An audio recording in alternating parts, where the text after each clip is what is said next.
Mark Briggs, welcome to the Human Capital Innovations Podcast. Thanks for having me. Yeah, it is a pleasure to be with you. You're joining us outside of Seattle. I'm south of Salt Lake City in Utah. And as we were chatting in the pre-interview, I was explaining, we got dumped on with a bunch of snow. So today is a snow day for my kids. They're at home. And so that means I'm at home and doing this podcast from the corner of my bedroom. It's like COVID at the beginning of COVID times all over again. It's exciting. I'm thrilled to have the opportunity to talk with you today, Mark. I know you're an avid skier, and so you can appreciate the snow. Today, we're going to be focusing on the need to change the way we change, specifically within the workplace, but really in general, as it relates to life also. I think we're not very good at change, and there's nothing more certain in life than change. So we need to figure out how to do it better and change the way we change. We're going to unpack that in part as we discuss Mark's recent book, but also just some of the other related elements to that. As we get started, I wanted to share Mark's bio with everybody. Mark Briggs is a management consultant who helps Fortune 500 companies modernize their operations, culture, and leadership by facilitating cutting-edge transformations. He is also a speaker, trainer, and consultant in digital transformation and innovation. Since 2006, Mark has worked with groups across the United States, Europe, China, and the Middle East. He is the author of 3 books and a professor of leadership and change management at the University of North Carolina, Chapel Hill. What a wonderful background. I can also say that the scholar practitioner orientation that you have definitely resonates with me. I'm not at UNC Chapel Hill, which is a wonderful university, but I am a professor of organizational leadership and change at Utah Valley University, south of Salt Lake City, and do the consulting stuff as well. And so I think we're probably 2 peas in a pod as it relates to the type of work that we do. Anything else about yourself, Mark, that you would like to share with listeners before we launch on into the conversation?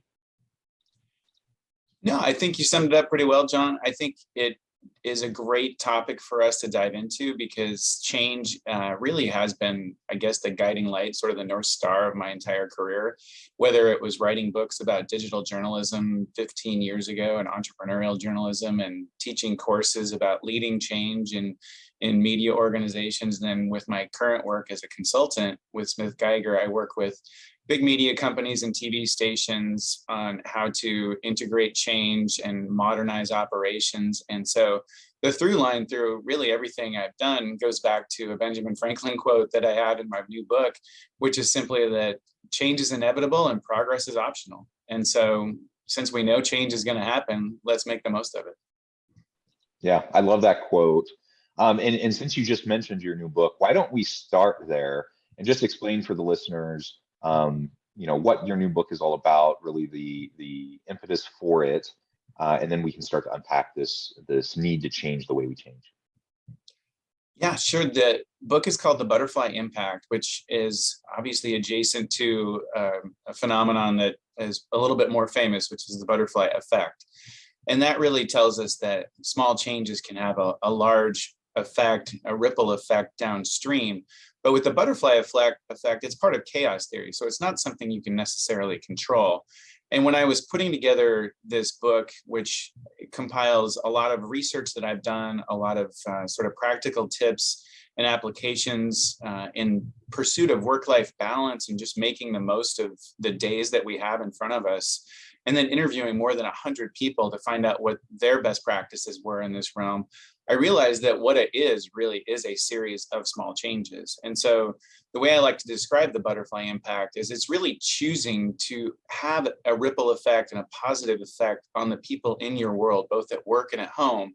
And the way you get to that is by making these small changes so that you're spending your time in ways that are helpful to you and add value to what you're trying to accomplish and what you're trying to bring to the table, whether it is at work or at home.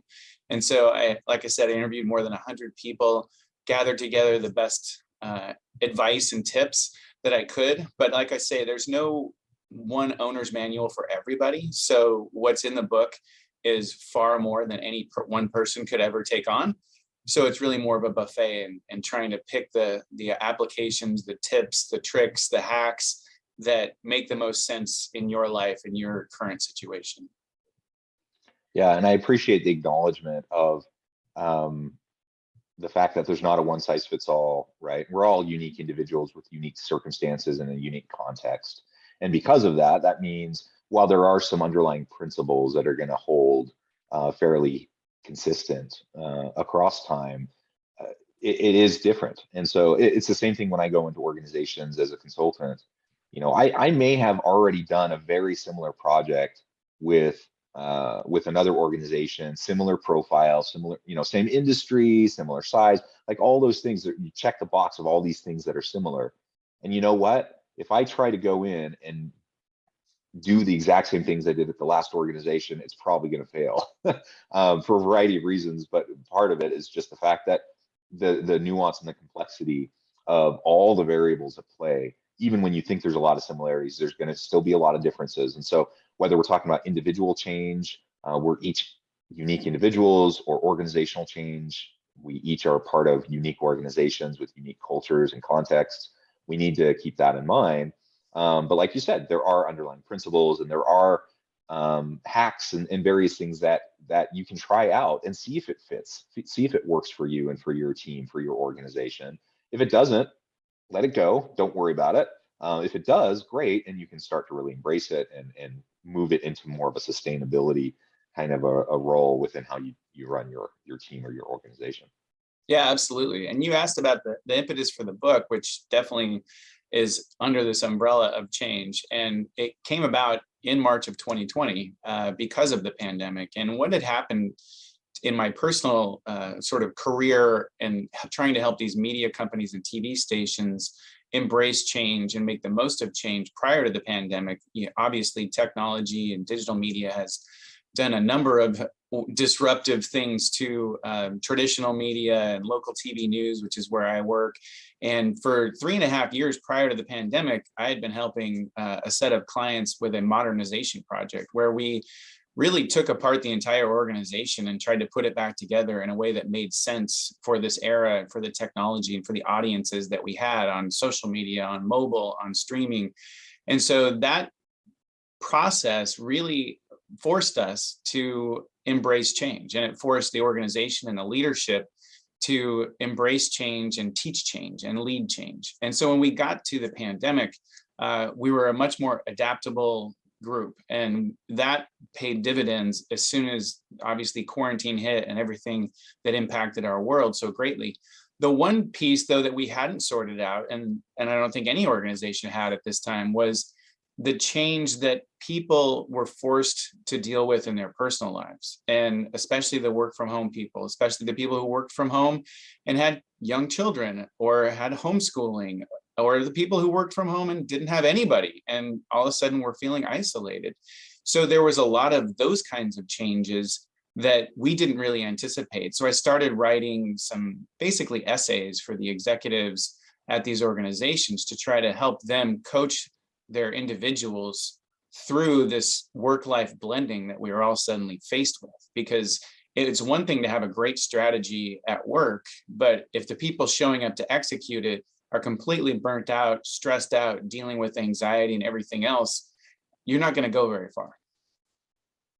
Yeah, and I love how you phrase it, work-life blending. There's lots of literature out there on work-life balance. Some call it work-life integration. I like this idea of work-life blending.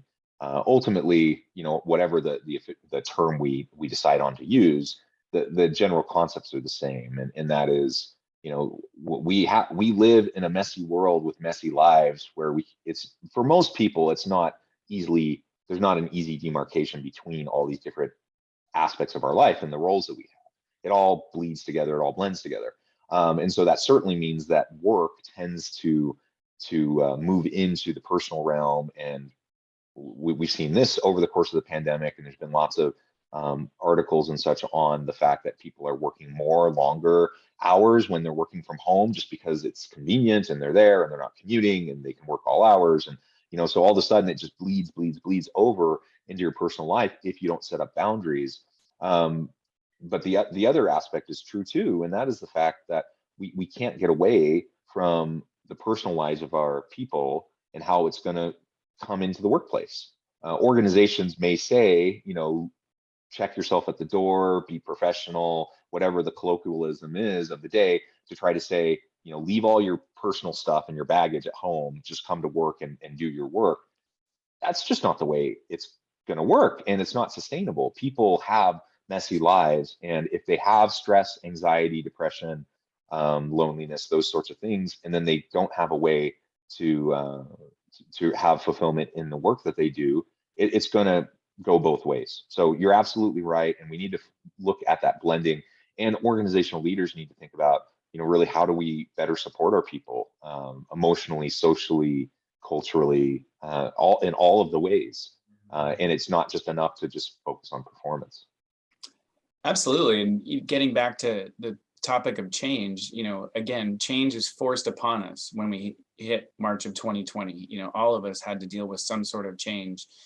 How do you take advantage of that change? And, one of the famous, topics or quotes that I use in the book is "Don't waste a good crisis."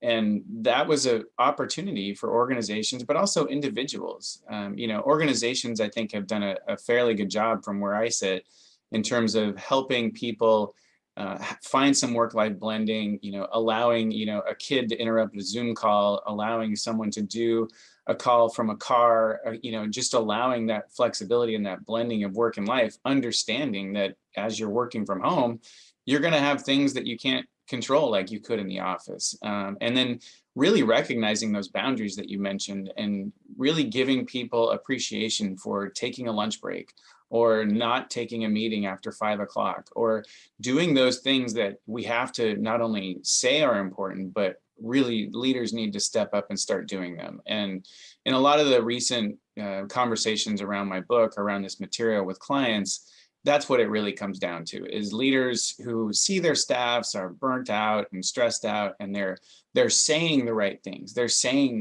have boundaries. They're saying take a lunch break, but they're not doing it themselves. So what happens is you have, the team looking at the leader, and they're just modeling the behavior that they see, which, we've all known that's how organizations work. And in this era, it's just that much more important to not try to burn the candle at both ends, put in the most hours. It's how productive and how effective are you in your job? That's what really needs to happen. And I think, at least from where I sit, the best part of the pandemic, one of the silver linings, is that we got rid of quote unquote optics, which I hate. And I've always hated in organizations that, do you look important? Do you look busy? That doesn't matter. What are you bringing to the table? How are you moving the needle? And Are you making an impact? Like, let's really figure out who's valuable here and how they're adding value, not who's warming a chair for 12 hours a day. Exactly. That's always been one of my pet peeves as well. Going all the way back, years and years ago, this was probably 20 years ago, I was working in the corporate organizational development office at LG Electronics in South Korea. Now, the work culture in Korea, as it is in many Asian countries, is people put in really long hours. They show up early, they stay really late, and then even after the work is done, then they go out to a bar, sing karaoke, whatever. And you're just expected to be there, right? And it doesn't really have anything to do with the work that you have to do. You just need to be there as long as the boss is there, and you're expected to put in the long hours. And I remember at the time just thinking, oh, this is just so dumb. And part of it was just probably my Western, mindset and arrogance and of a young kid and whatnot. But through that experience and then moving on throughout life, I've seen it over and over and over again. I've seen it just as much in U.S. companies as I experienced in Korea. That there's this idea of FaceTime, that I just need to look important. I need to look busy. I need to put in FaceTime so that important people see me at optimal periods so that they think I'm doing the work. And it really has almost nothing to do often with the actual productivity and the performance of the individual. Sometimes you have amazingly high performing individuals who may not have all the FaceTime, or they don't care about the optics, so they don't put all the time into playing those games. And you know what? They end up suffering because of it. And then other people get promotions or whatever, even if they're not the best suited. And so those types of things are silly. I completely agree. I think the pandemic kind of blew that up a little bit and forced us to take a second look at that. But I have to say, I've as people have started moving back to a physical workplace, I've heard many leaders start to talk about the need for everyone to be back in the office and the need to be able to walk around the office and monitor people. And it, getting back to the old mentality, and I'm like, oh man, did we not learn anything over the last 2 years? No kidding. Let's set that aside and move on. Yeah, this return to the way it was is really the last thing we need to do right now, I think. And then we were talking earlier about change, and then we talked about the organizational change, but personal change that was forced upon us with the pandemic, especially those who had to work from home. And we were forced to figure out work-life blending, and we were forced to figure out how to take care of ourselves when work can always be there. How do we set boundaries? How do we make sure we're taking time for ourselves, but also putting time in for the things that we value the most, which is probably like family and fitness and, hobbies and interests. And for a lot of folks who could now work, all day, every hour of the day, it took a lot more discipline. And I've worked with a lot of folks and I've had a lot of conversations with people around the book, and to say that one of the best things they learned was to put everything on their calendar, because that's what they value. So even something as simple as family dinner. I have several people that I interviewed for the book or have worked with as clients who had to start putting family dinner on their calendar in order to have that stop and transition and go do that. And then if you need to come back to your emails at 8 or 9 o'clock, okay, but at least you got the family dinner in. Because what I was seeing from people is they were just blowing through 6, 7 o'clock at night, continuing because there's always something in your inbox. And then they felt so crappy for missing family dinner and for not spending time with their children. And they carried that around with them to the next day. And so it just becomes this horrible snowball effect. And then you feel behind, and it leads to a really unhealthy sense of well-being. So whether it's a lunch break, a walk, family dinner, yoga, whatever it is, once you put it on your calendar, you can make it happen. And so I tell people, go as far out on your calendar as you have to, 4 weeks, 6 weeks, whatever it is. Eventually there's white space, and put the big rocks in, to use Stephen Covey's term, of what you really know will make you healthy that week. And then when you get to that week and people ask you for a meeting, that time will be blocked off on your calendar, and you can just find a different time for that conversation. Because guess what? There's other hours in the day, and it'll still happen, and the world will not end, but you'll be more healthy and be more capable, more productive, and more effective in everything you do, both at work and at home. Yeah, I love that. So there's a couple other things I really want to dig into. The first is really just if you have any thoughts on really specifically what we can do to change our attitude and our mindset towards change. So changing the way we change. We've already talked about how ubiquitous that is, that like everyone's changing all the time, or at least we should be trying to change and lean into change, but we just do it so poorly. So what are some of the things that we can start to do both in our personal lives and in the workplace with our teams to start to have a healthier approach to the way we approach change? I would highly recommend everyone embrace the concept of play.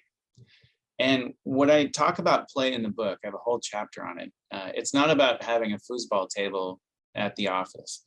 It's about this idea of experimentation, trying new things, and learning. And there's a fantastic book by Lindsay McGregor and Neil Doshi called Prime to Perform. And they did a ton of research with huge organizations around the world and found that the most adaptable and highest performing teams were the ones who embraced this concept of play, or what they call total motivation. So if you're motivated by play, purpose, and potential, you're going to be much more productive and much more adaptable. So again, being able to change. And so one of the ways that I tied that together in that chapter in the book is to put it together with a couple of my other passions. One was the Children's Museum here in the town where I live. I was on the board of directors for about 5 years there, and I interviewed the executive director about the power of play, something she's talked about forever. And she said that we don't have a word in the English language for someone who experiences the kind of play that a 5-year-old would at a water table at the Children's Museum, right? Trying to test, does this ball float right? Will this, boat sink? All those little things that are bringing joy, but also learning. They're experimenting. And it's about that sense of play and that sense of discovery. And we don't have a word for that at work. We don't have a word for that as an adult. Like, play is kind of a pejorative at work, right? Because it means you're not working. It's supposedly the opposite of play. Not true. Once you get to that state of play at work and you're experimenting and you're trying things just to try them, just to see, is this better? I don't know. Let's try it and let's learn from it. And that sense of discovery helps, I think, get people over the hump of, I don't like change. And instead, it's like, it's temporary. We're not talking about a huge, structural, foundational shift here. We're talking about a pilot project. We're talking about an experiment. We're in the sandbox. There's lots of business terms for it, but it's the best way to get people who don't like change to at least take a step forward is to shrink the change to as small as possible, which is something obviously from the famous Heath Brothers book, Switch.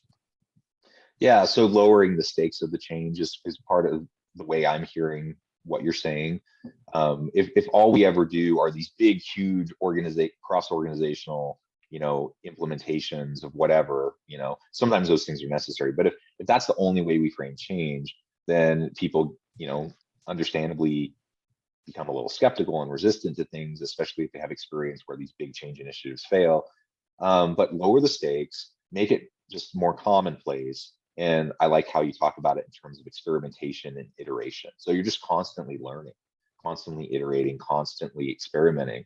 And if we can approach it that way, then we don't need to feel stuck ever, and we don't need to feel afraid of a change that might fail and make us look bad. Because I think that's another reason why people often are really skeptical or hesitant towards change is they're comfortable with where they're at. They're worried about what this means for their job, how they're going to be perceived, what their new kind of environment will be like. And if we can just create a culture where it's just continual iteration, then that's just part of the makeup of the day-to-day mindset of the people we work with. So I think that's excellent. Something else, it kind of ties into this, but I'm also curious about your thoughts around trust and building and sustaining trust within organizations and teams. From my perspective, trust is one of those foundational elements that we need to really focus on as leaders. And it seems like that needs to be there almost before anything else that we can do that's going to be meaningful in our organizations, including small, medium, or large scale changes. How do you approach trust development and sustainability when you're talking with clients, or, for example, when you're interviewing people for your book? One of the key takeaways from interviewing all the people that I did, and they came from all different kinds of industries and different kinds of jobs, from small business owners to working for the Bill and Melinda Gates Foundation to the SEC. So a really broad array of backgrounds and perspectives. But the one thing that stood out to me was, when we talk about trust, is you get there through difficult conversations, through not turning away from conflict, but turning towards conflict, because conflict is simply just information, and handled well, conflict leads to growth. And the way we have these difficult conversations matters, right? It's often not what you say, but it's how you say it. You can have a difficult conversation without anybody getting hurt, without anybody getting upset, and you will learn and you will come together. And so one of the stories I wrote about in the book was in the summer of 2020, certainly when the Black Lives Matter protests were raging across America. The news organizations that I was working with, were obviously dealing with a lot of emotions around social justice issues, and especially for people who happen to be Black and who were feeling like in the crosshairs of all of this, huge upheaval in society. And so we had to have some difficult conversations about racism. We had to have difficult conversations about, presenting the news in the way it was being presented. And man, watching those conversations happen, even on a Zoom from 3,000 miles away, was powerful. And you could feel how much more trust these teams were building as they were having these difficult conversations, letting their guard down, getting to know one another. And that's another thing. I have another client TV station that started doing, was just having these monthly get to know you kinds of situations where an employee will literally do kind of a show and tell on their life and talk about some of the challenges they've taken on. And wow, again, just that bonding and that people are able to be seen for who they are and where they come from and what they bring to the table. And it just builds so much trust.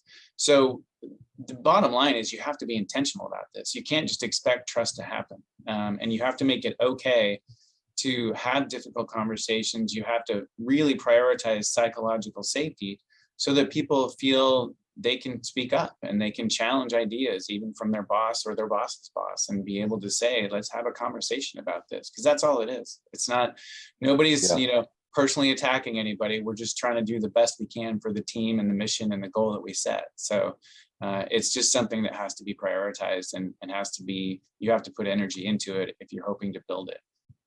Yeah. And building trust on the vulnerability, like you mentioned, ultimately you can develop interpersonal connectedness and mutual accountability, and that trust that will then allow you to approach change in a more healthy way, that will allow you to do all the many other things that we often talk about, in terms of what makes a great organizational leader, or for great success in life and in work.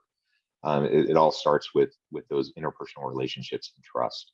Well, Mark, it has been a pleasure. I know at the time I need to let you go here in just a minute, but this has been a fascinating conversation. Before we close, I wanted to give you a chance to share with listeners how they can get connected with you and find out more about your work, your team, your books, and then give us the final word on the topic for today. Yeah, my website's at butterfly-impact.com. My book, The Butterfly Impact, is available on Amazon. I'm also on LinkedIn and Twitter if you want to reach out on social media, and look forward to hearing from anyone. Wonderful. Thank you so much, Mark. It has been a pleasure. I encourage listeners to reach out, to get connected, find out more about what Mark and his team can do for you. Check out his books. And as always, I hope everyone can stay healthy and safe, that you can find meaning and purpose at work each and every day. And I hope you all have a great week.